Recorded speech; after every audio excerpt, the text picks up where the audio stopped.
we're going through cycles first, right? So obviously it's going to be like, okay, well, we know cycles pretty well by now, but just to do a full review from one to current. So cycles start out with distribution, right? Distribution cycles are always looking for the break of long-term trends, right? Looking for the break of long-term trends. And I think I'm going to just kind of not go through this brick and mortar, like as if you were relearning lesson one, but maybe tie in all of the lessons from the first point. Yeah, that's how I'm going to do it. You know what? Let's do metal because it's very much like GTO. So for this, I want to use a chart that is going to be relevant in the market right now. So distribution cycles, right? First thing you start off with cycles is always looking how to see the end of distribution, right? 1, 2, 3, 4, 5. We all know that. Don't need it on the screen. 1, 2, 3, 4, 5, right? Have a downtrend, find support.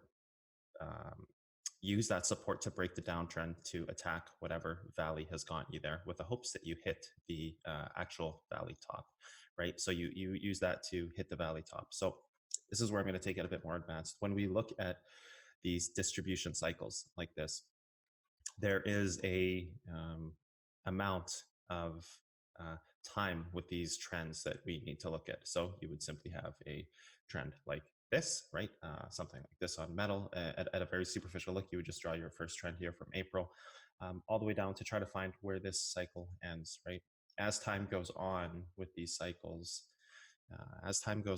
you are creating larger trends with bigger kind of bigger points or bigger cycles, bigger areas that are testing, right? So for example, here you have a distribution cycle to this swing high. I'm sure there's something inside of this candle that closes in here. So in between this high and a 4-hour right here, I would most likely leave it here because the daily is going to show you a bit of a stronger move.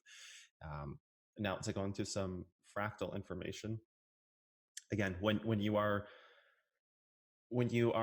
breaking your time frames down to find this swing here. So if we were to take this and have two swings like this, like one right here and two right here, you have two breaks, right? So this is the thing that I always try to communicate, that we will mark this as a daily and this possibly as a 4-hour. We're going to say it's a 4-hour. Probably is, by the looks of it, it's probably a 4-hour downtrend start. Upon the break of a daily, you can see the strength of the move. Upon the break of a 4-hour, you can see how you've pretty much already missed the move, right? So this is kind of that point I try to communicate with people, that if you are looking too fractally, you'll miss the strength in a move. Here's a situation where we do have trend and it did try to break here. The problem is that it probably didn't close a weekly, like it didn't close a hard enough target to make the move. Very much like what GTO is doing right now. And yes, I'm going to refer to GTO a lot today because I'll be able to share some insight onto why I like it so much. Right here, you do see a break, right? And yesterday I said GTO, I would not be surprised to see it break a trend and then need to confirm for 3 or 4 or 5 days before it actually moves through, because it's trying to set up a hard close on a larger time frame because it's trying to attack a larger time frame target, right? Like for this thing to actually start taking this bigger move up, you can look at how many days it actually does need to confirm the trend break. And so there actually is a decent move right here. So when you're looking for these distribution cycles, yes, you can fractally massage through and find exact points in time, but when you are using larger, like where I would massage through on something would be something like this.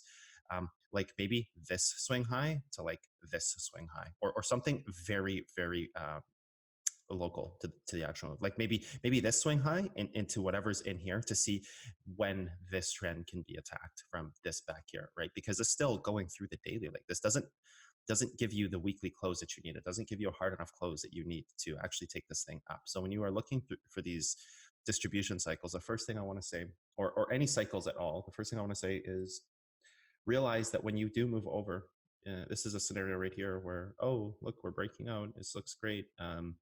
Where's the hold level? Hold level's probably right here. No, that one broke down. So what about this one? That broke. something like this. So you have the whole level here. Maybe you even have something inside of this leg, whatever this was holding inside of this leg. So fractally, whatever this candle here held inside of this leg, that's what it's trying to do again. So this looks great. Oh yes, we're breaking this target, and this looks good. You starting to move up, and all of a sudden you fail down. Um, that is the case in point of not having a strong enough confirm, right?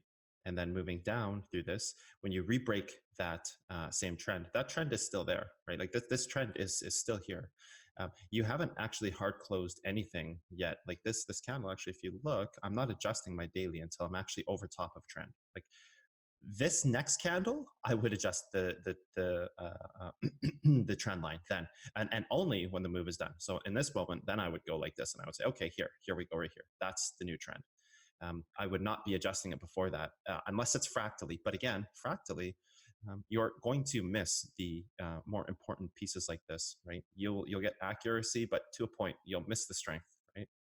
So then let's do that. Let's move this to here, and that's trend now. And you are failing against trend. You back confirm it. You move up, right? And then you're still not done the move. And this probably in a very instant time frame would have been there. But anyways, that's the end of the move. And so you have your new distribution trend. Right.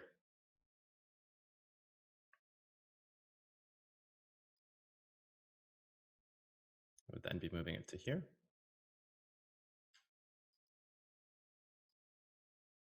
And to there. I would not be moving it to here yet. And there's the back attack break of that level. So this whole cycle here has completed the attack of its valley. And I wonder what valley it actually went to. It actually went up to this upper one here, which is pretty common. You're going to see usually when you break these larger moves. So this is the next thing I want to talk about distribution, and now getting more into the side of accumulation. When you break these moves, the length of the break on the trend is going to dictate the size of the move. I think that's kind of something people are starting to be aware of. Like I've talked about it a lot. I've said, okay, well, look at how far it's breaking back. You're going to target something. So the magic there when you're looking at distribution is understanding that this trend has its own set of inverse levels here and here, right? So in a first sense, and I hate that I can't do this fractally, I would just assume this one right here. So if this trend right here is broken in this moment, you would expect it to back attack the inverse level as a first step of confirmation, right? Then it has to hold its level. Let's do one more. Then it has to hold its level through accumulation, which is there, right? It has to hold this level, and then it can break this trend that this is giving you your cycles through, right? So this is going to be your one right here. One finds support, or wherever it does in the past, that's fine. Break swings up to attack this valley. This is getting a little more advanced because you would look at this valley typically and say, oh, we rejected that valley, but realize that the larger the time frame you break, the bigger the target you're going to back attack. So you're not just breaking this in here. Maybe in here you actually had 1, 2, 3, like this right here, this little sample here. Let's get rid of some of this stuff. It's a lot that's getting on the screen. Oops, no, we need that one. I think it's Y, or is it Z? You bugger, you won't move back. Okay, let's just manually move it back to here. And I'm going to delete this here and this here and this here. Okay, so when you are breaking this, there could be the back attack of some 4-hour levels in here to show you the start of your uptrend, right? Like you break these 4-hour levels, you do confirm down the hold, and then you do back attack this inverse. So what did you attack? Did you attack this inverse, or did you attack this? In my opinion, well, what I see this very often where you back attack a hidden, this is called a hidden level. This is something that I'll talk about more in the blueprint. These are called hidden levels. Hidden levels are how to see the actual targets, because we have these kind of ideas of targets, right? We have swing highs in a very basic light. You have swing highs, right? So rewind yourself back to the beginner's course and you talk about swing highs. Let's attack swing highs, which, okay, fine, let's do that. We attack swing highs. After that, you go down the rabbit hole. You start to understand the strength of valleys and what valleys mean. Valleys are and I'm not going to talk too much about hidden levels today because it's completely off topic and um, again much further down the rabbit hole. But then you have excuse me, then you have valleys. And the idea behind valleys is that they have a certain amount of strength that show the relevance inside of local moves, right? So they have relevance that shows what targets can be locally, right? The problem is this is not a local break, okay? This is the local break right here. This is the 4 hour local, the Pandora's box, the 4 hour hold, right? You have the breakout level right here. So this is like the local time sense. So this is the local breakout. And when you create this level, right? We have level origins. When you break this trend and that becomes a level origin, actually you would have broken it much sooner. But that's fine. You would have actually didn't attack it there. You actually created your own origin off of this one right here. And I'm doing this on the fly, so forgive me if I'm wrong. You create your own origin there off the break of this. You then have this, which attacks this level, making it the breakout off of the local failure, which would be something like this right here. So then you have the local failure break. This gets created here. As an origin. Oops. Okay, that's fine. You guys know which level it is. This one was an origin. This is an origin. They both get created. So then you both have your respective breakouts over it and a larger move up, right? So all very simple, all accustomed to the cycles of exactly how we see it, right? You have a downtrend, you find support, you break, you attack, you create the next trend you need to break, which would be right there in that. Okay, you know what? We can actually just do it the right way instead of trying to improvise. We can just do this. You then create the break right here of the 3. So you have the purple down line here is 1, the break 2, the back attack of the local valley 3, the ladder up off of that, which is the 4, to create the next origin breakout, which is going to give you this right here, right, which is then going to trail up to your target, right? So that's very very much the cycles of distribution and accumulation, right? The 1, 2, 3, 4, 5. It's very, and it can go 5, 6, 7, 8, whatever. It can keep going. What I will say, without getting too much into different knowledge here, is that there are hidden levels on the chart. Hidden levels is kind of the next step. So you talk about local events targeting local valleys based off the trend that is currently testing to find where it's going to stop. And then we talk about valleys as targets, and that's fine. Valleys are targets locally, like this here, and magnet tool here for this, and this one here, right? So you have back attack valley, hidden level, right? This will tell you that this is getting targeted.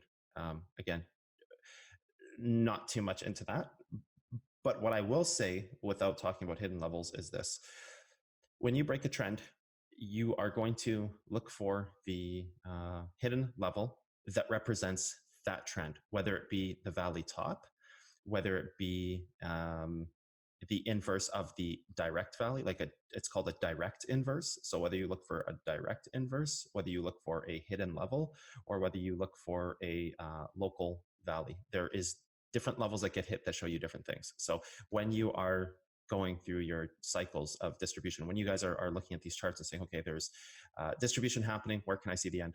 You have to do your best to look at the entire picture. So when you look at distribution, and I guess we just keep going here, right? Cycles, distribution. Cycles are quite relevant right now in our markets, right? So the cycles are quite relevant. And metal is trying to confirm a break over a longer target here. With that said, I would then switch to the weekly and see my distribution. Inverse on the weekly, perfectly fine. Inverse on the weekly, pulls back, moves up, valley up. Well, start to look at the bigger picture, right? Most people have drawn these trends right now. There should be a conquest to find this trend right now, right? This here, failure, failure, failure, to this here. There should be a conquest that everybody goes on right now to find these bigger trends, because I wonder if we can 1,000 candle this.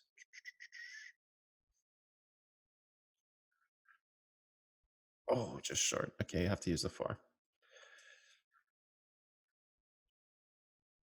Hey everyone, how's it going?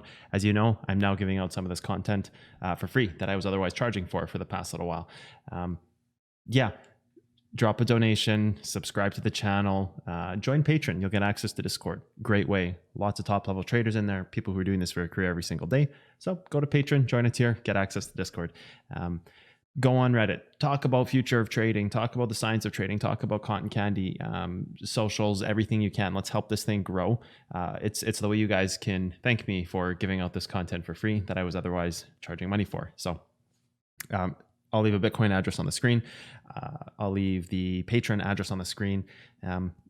Just do something to help out. Okay, thanks guys. Take care.